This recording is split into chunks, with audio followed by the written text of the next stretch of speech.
Welcome to our celebration of the 250th anniversary of Beethoven's birth.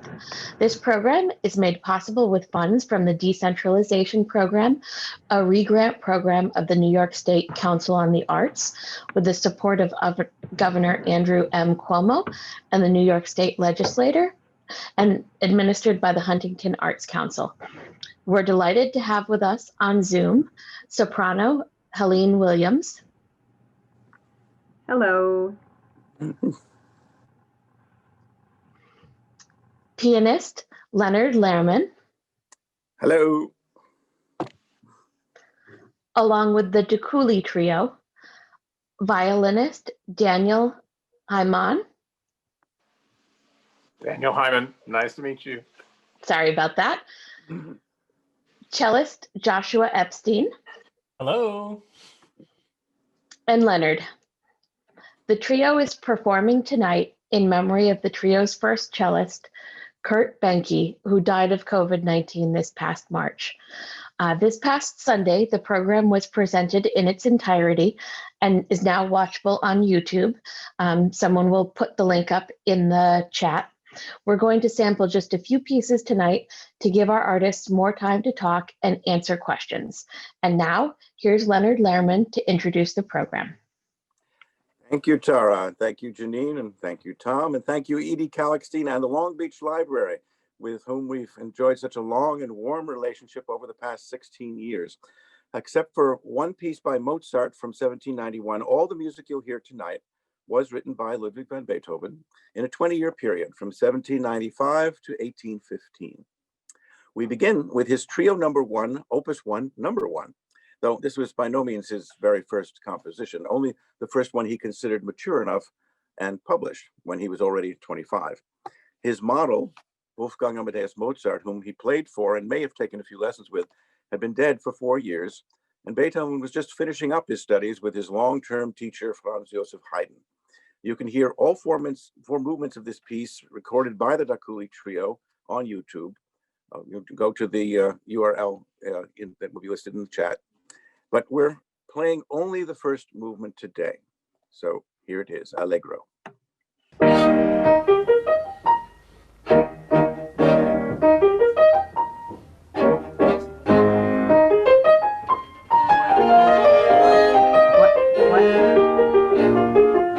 No, it wouldn't be.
The same year that Beethoven published his first 3 piano trios, 1795, he wrote the following song, which he did not give an opus number, but became one of his most popular German lieder.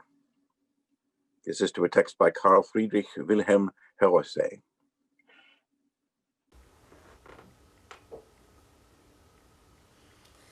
Ich liebe dich, so wie du mich am Abend am Morgen, doch war kein Tag, wo du und mich nicht teilten unsere Sorgen.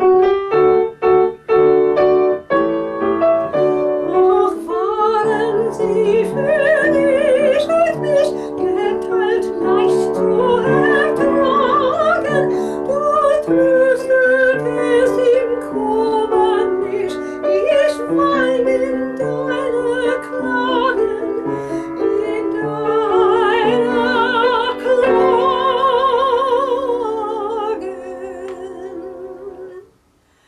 Drum Gottes Segen über dir, du meines Lebens Freude. Gott schütze dich, erhalt dich mir, schütz und erhalt uns beide. Gott schütze dich, erhalt dich mir, schütz und erhalt uns beide. Erhalt uns beide. Erhalt uns beide.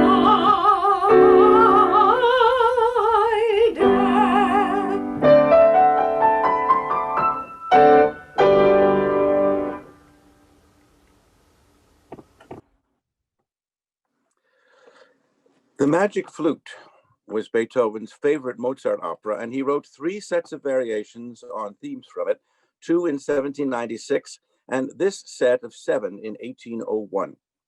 The theme comes from a duet sung by the princess Pamina and the bird catcher Papageno in praise of love between husband and wife. The choice of theme here may have been significant for Beethoven, as it's well known that he long desired but never did find a soulmate to be his wife. He was continually falling in love with his pretty young students, daughters of nobility, whose parents always refused to let them marry a commoner like him. We'll hear Helene and Dan in the original duet by Mozart, and then Josh and I will play the theme and 7 cello piano variations by Beethoven.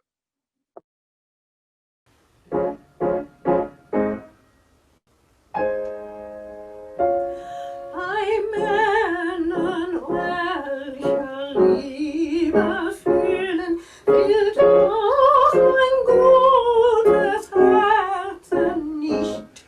Die süßen Triebe mitzufühlen, ist dann der Weiber erste Pflicht. Wir wollen uns der Liebe freuen.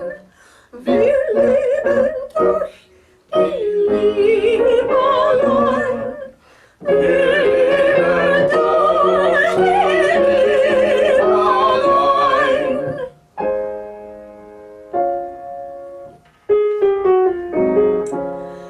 Wie lieb versießet jede Plage, ihr opfert jede Kreatur. Sie würzet unsere Lebenstage, sie wirkt im Kreise der Natur. Ihr Holzweg zeigt euch nicht an, nicht älter seid als Weib und Mann, nicht älter seid als Weib und Mann. Mann und Weib.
In questa tomba oscura, in this dark tomb, one of Beethoven's very few settings in Italian, was the result of a musical challenge issued in 1807, 1808, when composers were invited to set a poem by an Italian poet resident in Vienna, Giuseppe Carpani. 63 composers obliged, and Beethoven's setting is the only one considered to be memorable. It's on a poem. It's a setting of this poem on an antique theme: the dead lover's reproach to the ingrata, the faithless woman. Other composers who set this text included Cherubini, who Beethoven very much admired, Czerny, Danzi, Wolfgang's son Franz Xavier Mozart, Salieri, who actually taught Beethoven what he knew about Italian opera, Zelter and Zingarelli. And I mentioned Karl Czerny, who was Beethoven's pupil and the teacher of Theodor Leschetizky, who was the teacher of Emil Friedberger, who was the teacher of Elie Siegmeister, who was my teacher. Listen for the dark, chromatic liquefaction of the texture in mid-song at the plea to allow the naked ghosts their peace. in the tomb. And let's hope that this black box has disappeared.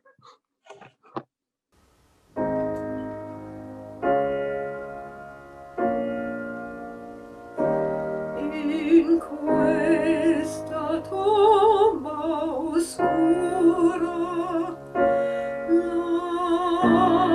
lasciami riposar quando vivevo ingrata dovevi a me pensar a me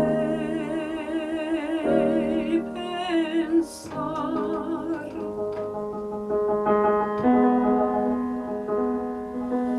Lascia che l'ombre ignore anzi pace amen e non manare i ceneri d'inutile vermen.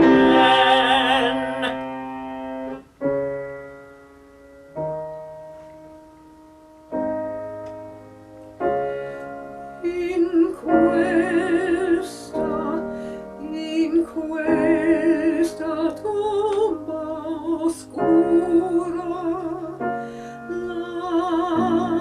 lasciami riposar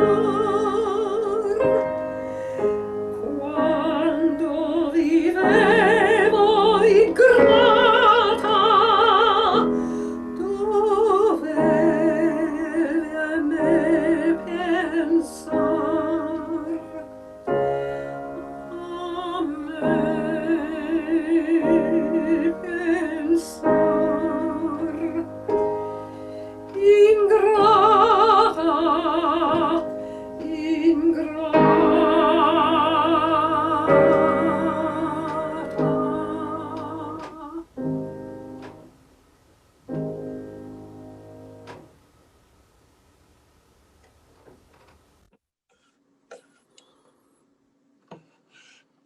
And the black box is gone, I think.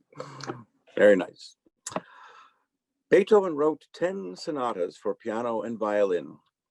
The ninth and most famous one, which he called in the style of almost in the style of a concerto, was originally dedicated to the violinist George Bridgewater, whom Beethoven called the great madman and mulatto composer. Shortly after its completion, the work was premiered by Bridgetower and Beethoven with Bridgewater's sight reading on May 24th, 1803, at a concert that started at 8 o'clock in the morning. After the sonata's premiere, Beethoven and Bridgewater had a falling out. While the two were drinking, Bridgetower apparently insulted the morals of a woman whom Beethoven cherished. Enraged, Beethoven removed the dedication of the piece, much as he had removed the dedication of the Eroica to Napoleon Bonaparte.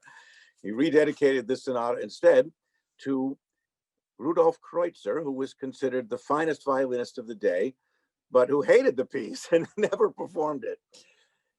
Nevertheless, it attained a great deal of following after that.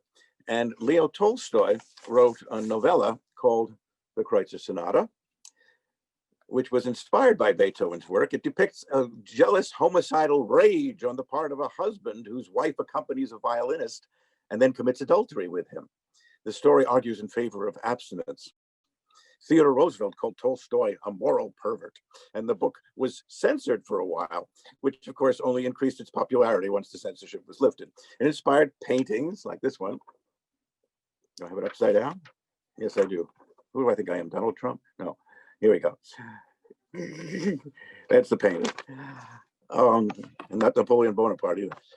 Although when I was conducting the Fidelio overture once, Boris Goldovsky said to me, "Who do you think you are, Napoleon Bonaparte?" That's another story.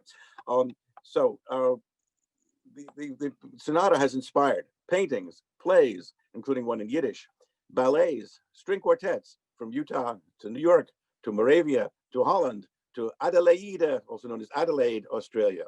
Here is the first movement, Adagio sostenuto, followed by Presto.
Oh, thank you. So that was the first movement of the Kreutzer Sonata. Now, the poem Kennst du das Land from the quasi-autobiographical novel Wilhelm Meister by Johann Wolfgang von Goethe has inspired at least 58 settings, the most famous being those by Schubert, Schumann, Liszt, Wolf, Tchaikovsky, Thomas in his opera Mignon, and Beethoven. Beethoven's setting seems to have been inspired by a visit from an admiring visitor who very much identified personally with Mignon, the singer, composer, painter, 15 years Beethoven's junior, Bettina Brentano, sister of the romantic German poet Clemens Brentano. Their mother had been a childhood sweetheart of Goethe's, and Bettina herself was very taken with Goethe, sat on his knee as a child, and later vowed to have a baby with him, although she never did. She and Beethoven were also very fond of each other, though she married another poet, Achim von Arnim, and had 11 children with him. She was also apparently not only Beethoven's muse, but also that of Franz Liszt, Karl Marx, and even Napoleon Bonaparte. Some woman that got around. Goethe did not particularly care for what he called operatic tendencies in the settings of his poems by great composers like Beethoven and Schubert. He preferred a simple melody with simple harmony that set the mood of the poem and was easily adaptable to several verses. But despite Bettina's attempts to influence him favorably toward Beethoven, who would later write a magnificent overture and incidental music for the writer's play Egmont, Goethe wrote, quote, "I cannot understand how Beethoven so thoroughly misunderstood the poem as to through compose it. I should have thought that the divisions occurring in each stanza at the same spot would be sufficient to show the composer that I expected a simple song from him. Mignon is a person who can sing a song, but not an aria." But that's what we have here, an aria. And it's interesting to note that two classic French operas would later be based on Goethe. Wilhelm Meister became Mignon by Ambroise Thomas, and the play Faust became Faust by Charles Gounod. Except in Germany, the opera is always called Marguerite to distinguish it from Goethe's play. The plight of the waif Mignon, who longs to return to her native land of Italy, whence she was kidnapped long ago, reflected Goethe's own travels in Italy, and the song is supposedly sung in the girl's home language of Italian, though of course it isn't, it's in German. Just as Pushkin's Tatiana in his Eugenia Onegin writes her famous love letter supposedly in French, though of course it's in Russian. Wilhelm meets Mignon while she is working with a company of acrobats. Mignon refuses to obey the master of the group, and as the man threatens to beat her, Wilhelm intervenes and pays him in return for taking her into his own custody.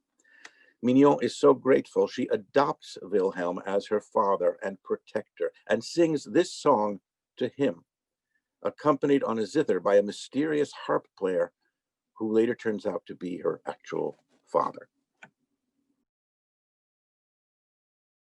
Kennst du das Land, wo die Zitronen blühen, im Dunkellaub die Goldorangen glühen, ein sanfter Wind vom blauen Himmel weht, die Myrte still und hoch der Lorbeer steht.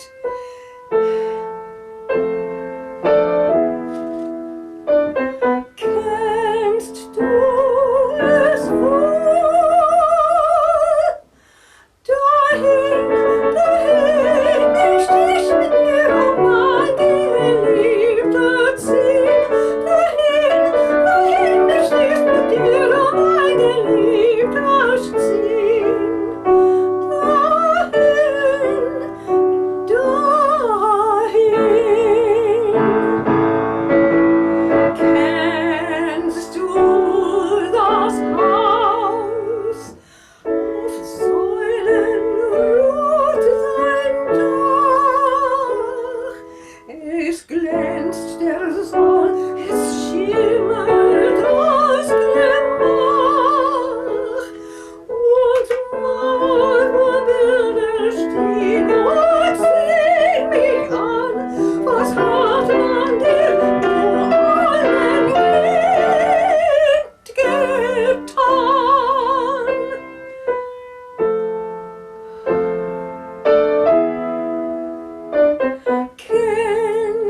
es voll.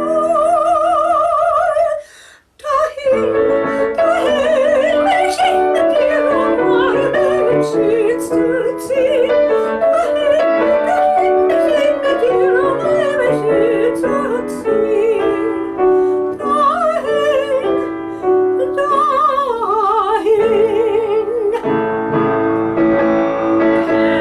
kennst du den Berg und seinen Wolkensteg? Das malt sucht im Nebel seinen Weg. Und hören von der Drachen alten Wut, es stürzt den Fels und hinein in die Flut.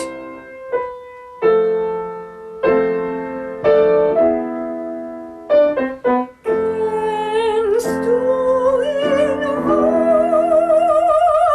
Dahin geht unser Weg auf Vater, lass uns ziehen.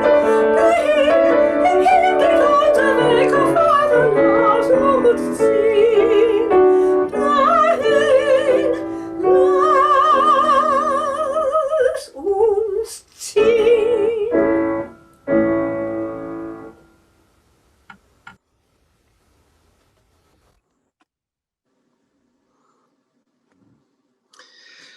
So one of the most important composers influenced by Beethoven was, of course, Richard Wagner. And those last three notes of that song, you can hear the ending of the hymn to Venus in Wagner's Tannhäuser when he sings, "Lass mich sehen," exactly the same notes, only one word change. I've read a lot about Beethoven and Wagner, but never actually read before of that particular intersection. I just noticed it as we were doing this concert. So before we conclude our musical selections tonight, I'd like to say a little bit about some of the other pieces in the program, which you can watch at your leisure on YouTube. I put the URL in the chat, but it's very simple. It's tiny URL / and then the date that we did the last concert, 13 December, that's 13 DEC 2020. Beethoven wrote only one opera, Fidelio, which I mentioned earlier, from which we offer a short excerpt, and then selecting from 5 sonatas for piano and cello, form that Beethoven virtually invented himself, we offer my favorite, the finale from number 2. The final song on the program, Adelaide, set to words by Friedrich von Mattheson, the son of a German pastor, poet, and librarian, is one of Beethoven's most ambitious and once popular songs, which he actually called a cantata and dedicated to the poet. Unlike Goethe, this poet appreciated Beethoven and called him a genius. Beethoven worked on the piece for years. The music is strophic for 3 verses, but changes dramatically in the last verse, almost like the aria cabaletta form of romantic Italian opera. So the piece actually looks both backward and forward in its style of transition, which is, of course, how Beethoven has ultimately been best characterized as the transition between the classical and romantic periods in European music of the 18th and 19th centuries. The English translation in our subtitles is by soprano Elizabeth Parcells, a dear friend who sang a great deal of my music and recorded this song with guitar not long before she died 15 years ago at the age of 53 this month. I read on her website, on Beethoven's deathbed, this was the song he requested be sung to him. Now that may be an urban legend. My friend and biographer of Beethoven, Jan Swafford, there he is. Jan wrote to me that he had never heard that before, and neither has any other musicologist that I know of, but it's an interesting legend. The major work on last Sunday's program, the 4-movement Archduke Trio, was dedicated to Archduke Rudolph of Austria, the youngest of 12 children of Holy Roman Emperor Leopold II, one of Beethoven's most generous patrons and also one of his most talented and demanding piano students. The slow movement has a special meaning to me as it was performed in Nadia Boulanger's class at Fontainebleau, where I was studying with her in 1969, and she cited it as an example of what she wanted us composers to write for a competition that summer, saying, "I want you to make it tranquil." So Robert Schaefer, Robert Rodriguez, Jay Gottlieb, and I, each of whom have gone on to a musical career since then, each of us wrote her a slow movement, and the judges awarded first prize to all of us. The Dakule Trio performed my trio last year, and we're hoping to do Jay Gottlieb's in the near future. Finally, we'll conclude with a piece performed by all four of us, the 24th of 25 Scottish songs that Beethoven arranged in 1815 for voice and piano trio. His English publisher sent him only the melodies, and Beethoven wrote back that in order to do justice to them, he needed the words. That's a lesson. He taught Czerny, who taught Lichatitsky, who taught Friedberg, who taught Siegmeister, who taught me.